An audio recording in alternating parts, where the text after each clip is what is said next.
Zonja dhe zotrinj, ju përshëndes, ju ftoj të ndiqni edicionin informativ të lajmeve këtu në ALPO Televizion. Prefektura e Gjirokastrës ka informuar mbi situatën në akset kryesore të rajonit të Jugut, si dhe me zonat problematike të prekura nga ngricat. Gjatë mbrëmjes nuk ka pasur rreshtet bore në gjithë Shqipërinë, por temperaturat kanë qenë të ulta duke sjellë ngrica në rrugë. Prefektura e Gjirokastrës ka informuar mbi situatën në akset kryesore të rajonit të Jugut, si dhe me zonat problematike të prekura nga ngricat. Gjatë mbrëmjes, edhe pse nuk ka pasur rreshtet bore në gjithë Shqipërinë, temperaturat kanë qenë të ulta duke sjellë ngrica në rrugë. Në njoftimin e shpërndar për mediat nga Prefektura e Qarkut të Gjirokastrës bëhet me dije se njësia administrative në qarkun e Gjirokastrës nuk ka të bllokuara. Aksi rrugor Kolojnë-Golem në njësinë administrative Picar në bashkinë e Gjirokastrës është e kalueshme por me zinxhir. Bashkia Këlcyr, rruga Malshov, Leska i Limar vazhdon të jetë i bllokuar. Rrugët rurale të fshatrave të tjerë kanë vështirësi në lëvizjen e mjeteve. Bashkia ka vënë në dispozicion një mjet fadrom për zhbllokimin e tyre. Rrugët në njësinë administrative Zagorie, Bashkia Libohov, fshatrat Zhej dhe Liar janë të bllokuara. Momentalisht po punon një mjet tip skrep për zhbllokimin e rrugëve në njësinë administrative Zagorie. Rrugët rurale të fshatrave Miçan, Vërçisht, Zavlan, Ogren, të njësisë administrative Frashër, Bashkia Përmet, paraqesin vështirësi për shkak të borës dhe ngrisave në lëvizjen e mjeteve. Edhe në këto akse po punon një mjet për zhbllokimin e rrugëve. Furnizimi me energji elektrike bëhet normalisht në të gjitha njësitë e qarkut të Gjirokastrës. Edhe ujësiellësat kanë vijuar normalisht furnizimin me ujë të pishëm për gjithë banorët. Prefektura thotë se nuk ka kërkesa nga njësitë administrative në të cilat ka probleme me mungesën e ushqimeve për njerëzit apo edhe për bagëtit. Procesi mësimor zhvillohet normalisht në të gjithë institucionet arsimore të qarkut të Gjirokastrës. Interesi i qytetarëve për të pajisur me kartë identiteti apo pasaporta është rritur ndjeshëm vetëm për këtë muaj, pra që nga data 3 janar e deri më sot janë paraqitur për të pajisur me mjet identifikimi rreth 211 shtetas.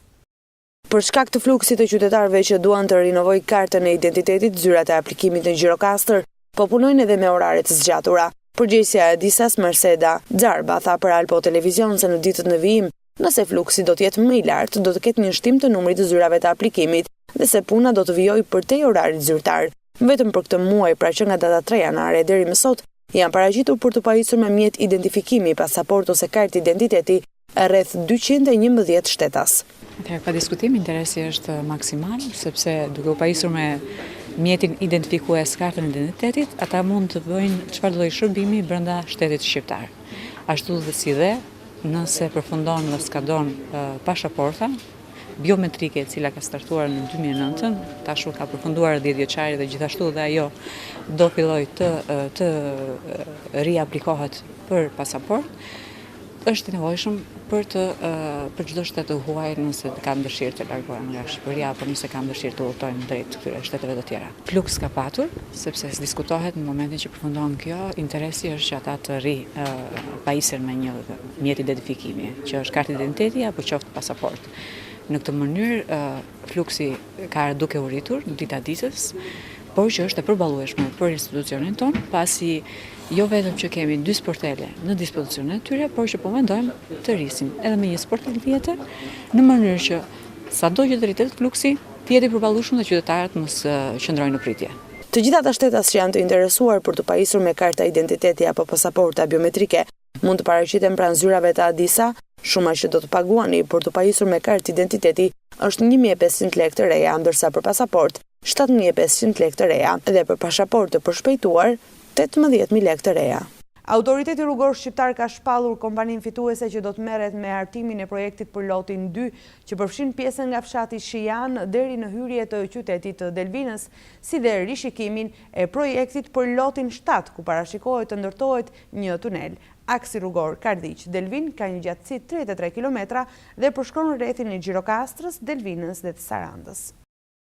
Autoriteti rrugor shqiptar ka shpallur edhe kompaninë fituese që do të merret me hartimin e projektit për lotin 2 që përfshin pjesën nga fshati Shijan deri në hyrje të qytetit të Delvinës, si dhe rishikimin e projektit për lotin 7 ku parashikohet të ndërtohet një tunel.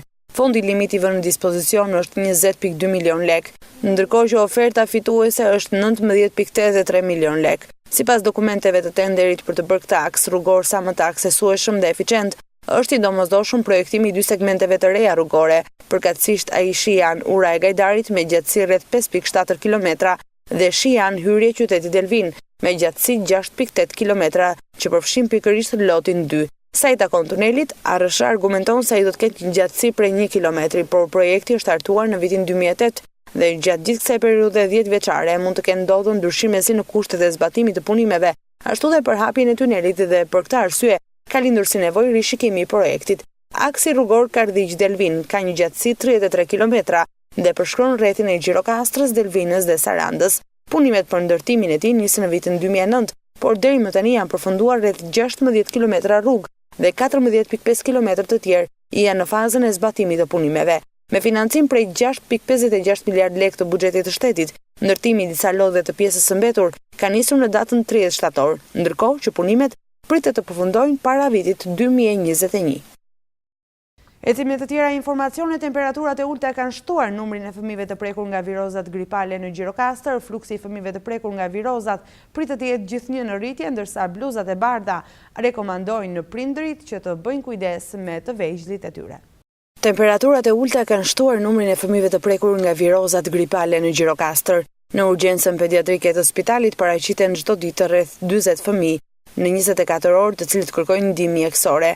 Ambientet e urgjencës janë mbipopulluar, duke bërë që në shumë raste fluksi të jetë i papërballueshëm.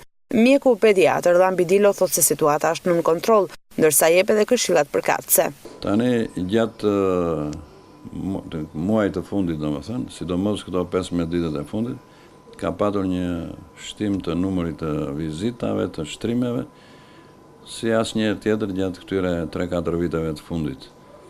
Dhe këto kanë qenë në kuadrin e virozave dhe enterovirozave, temperaturë të lartë deri 40, diare të vjella, fëmijë të kaputur të moshës që të vitit parë të jetës dhe më lartë. Kështu që është punuar intensivisht, sidomos këto javën e fundit kemi patur një fluks të madh fëmijësh. Kemi patur ngarkesë më të madhe, sidomos nga Tepelena, sepse pediatria në Tepelen nuk punon ka 2 vjet që është mbyllur shërbimi pediatrik aty. Dhe nga Përmeti, po në numër fëmijësh më të pakët. Rastet kanë kaluar mirë.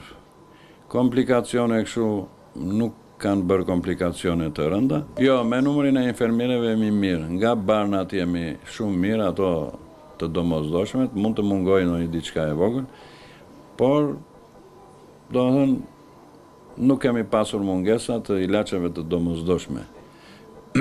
Dhe infermierët kanë punuar intensivisht, me numrin e infermierëve jemi mirë, domethënë ne kemi dominuar si për 20 shtretër, po ka arritur, qofse kemi 20 shtretër në dispozicion, kanë arritur edhe 28 fëmijë, dhe numri i vizitave që është pak i rrallë për ne në Gjirokastër, ka arritur dhe 40-45 vizita fëmijësh gjatë 24 orëve. Fluksi i fëmijëve të prekur nga virozat gripale pritet të jetë gjithnjë në rritje, ndërsa bluzat e bardha rekomandojnë prindërit që të bëjnë kujdes me të vegjëllit e tyre, që të mos i neglizhojnë simptomat për shkak të imunitetit të dobët që ka kjo kategori. Prokuroria e krimeve të rënda ka vendosur për herë të katërt shtyrjen e hetimeve për ish ministrin e brendshëm Sajmir Tahirin. Burime pranë krimeve të rënda bëjnë me dije se shtyrja e hetimeve është bërë për kryerjen e disa verifikimeve shtesë që do të ndihmojnë lidhur me zbardhjen e plotë të çështjes. Prokuroria për krimet e rënda do të zgjasë edhe 3 muaj hetimet për ish ministrin e brendshëm Sajmir Tahiri. Shkak për shtyrjen e hetimeve janë bërë sërish letërporosit. Më herët prokurorët e dosjes kanë dërguar letërporosi në Itali, ku kërkojnë informacione nga prokuroria e Katanias dhe një tjetër në Malin e Zi, por përgjigjet e tyre sipas prokurorisë ende nuk kanë mbritur.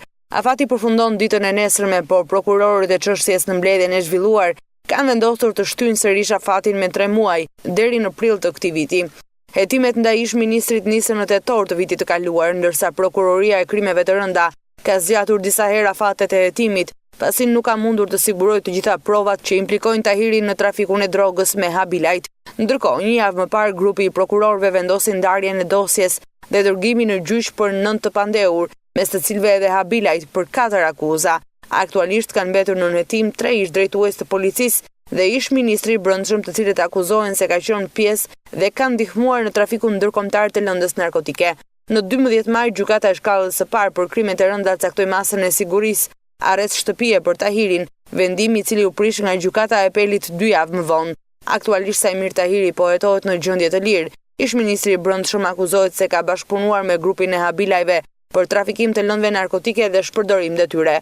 Prokuroria akuzon edhe për korrupsion ish-ministrin, pasi ka përfituar dhurata nga Habilajt për shkak të ndihmesës që ka dhënë. Pavarësisht akuzave, ish-ministri gjithmonë i ka mohuar ato, ndërsa prokuroria e Katanias pak muaj më parë vendosi pushimin e hetimeve pasi nuk gjeti prova për përfshirjen e Tahirit në trafikun e drogës. Klement Balili do të dalë nesër para gjykatës së krimeve të rënda për verifikimin e masës së sigurisë. Gjyqtarja Milana Muça është relatoria e çështjes kundër Balilit te gjykata e krimeve të rënda. Prokuroria e krimeve të rënda ka ngritur 4 akuza për Balilin. Ai u dorëzua dje në mëngjes në polici mbas 2 vitesh në arrati. Pas dorëzimit ditën e djeshme në polici, Klement Balili do të dalë nesër para gjykatës së krimeve të rënda pasi do të verifikohen veprimet hetimore të prokurorit dhe kushtet e ndalimit. Gjyqtarja do të jetë Milana Muça, është relatoria e çështjes kundër Balilit te gjykata e krimeve të rënda. Gjykata pritet që të vendosë masën burg pa afat për Balilin, i cili shumë shpejt pritet që të përballet me akuzat pasi dosja është dërguar në gjykatën e krimeve të rënda për gjykim. Prokuroria e krimeve të rënda ka ngritur 4 akuza për Balilin. Ai do të përballet në gjykatë me akuzën e trafikimit të lëndëve narkotike kryer në bashkëpunim në formën e grupit të strukturuar kriminal, pjesëmarrje në grupin e strukturuar kriminal, refuzim për deklarimin e pasurisë pranë ILDKP-s dhe pastrimi i produkteve të veprës penale. Në nëntor të 2017-s pranë gjykatës për krimet e rënda në Tiranë, prokuroria çoi vendosjen e sekuestros për një numër të madh pronash të anëtarëve të ndryshëm të familjes Balili, gjithsej 39 objekte ku përfshihen toka, apartamente si dhe hoteli Santa 40 në Sarand, i cili u inaugurua në praninë të disa zyrtarëve të lartë të mazhorancës qeverisëse. Klement Balili u dorëzua dje në mëngjes në polici, pas mbi 2 vitesh në arrati, pas prangosjes se ai është drejtuar në detyrinë e policisë së Tiranës për të përballur me akuzat e ngritura. Të nderuar teleshikues, kemi mbritur në fund të këtij edicioni. Unë ju falenderoj për vëmendjen. Bashkë mirupafshim.